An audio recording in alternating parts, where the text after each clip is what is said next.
kanongere mbasuze kandi mbashimire mwakoze subscribe ku bibanza Real Estate, aho mugenda mubona imari nyinshi kandi nziza zitandukanye. Ngira ngo nkuko mwayibonye twahereye ku nzu nziza cyane iri hagati muri famu nziza. Iyi famu rero ingana na hegitari 5, iri hano mu karere ka Nyagatare, umurenge wa Karangazi. So ni ahantu heza ku bantu bazi akarere ka Nyagatare ku bijyanye n'ubuhinzi. Ngira ngo murabibona imyaka igiye itandukanye iri muri iyi famu, ibiti byiza by'imiyembe, amacunga. Ngira ngo murabibona ko ari ahantu rwose hari ubutaka bwiza cyane, ndetse karindi hari ifamu nziza. Murabona ifite ubwatsi buhagije, ibiti bihagije, mbese ni ifamu nziza cyane. Noneho wagera ku nzu iteretse hagati muri famu, ngira ngo murabibona ni ahantu heza ho guturwa rwose. Ubundi ukiyororera, korora inka, korora amatungo magufi, uko ubishaka. Urabona ko iyi famu ni mberabyombi, so yakorerwamo ikintu icyo ari cyo cyose. Fata igice kimwe ukakigira ubuhinzi, ikindi kikaba famu y'amatungo yawe, kandi ugatura mu karere keza. Ngira ngo ku bantu babizi Nyagatare ho ni urucabana. So iyi famu rero gutya muyibona hegitari 5, nta nubwo ihenze.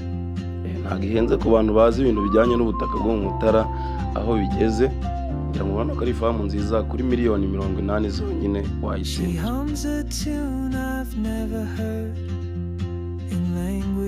I can't speak. She writes down cities on her wrist and dreams she'll never keep. I sip my coffee, miss my cue, still anchored by my fear. But time rolls on like open roads, and soon she won't be here. Oh, traveler, you carry the sun in your stride, leaving behind what I hold inside. If I don't ask your name today, I may never get the chance to walk beside your wandering dance.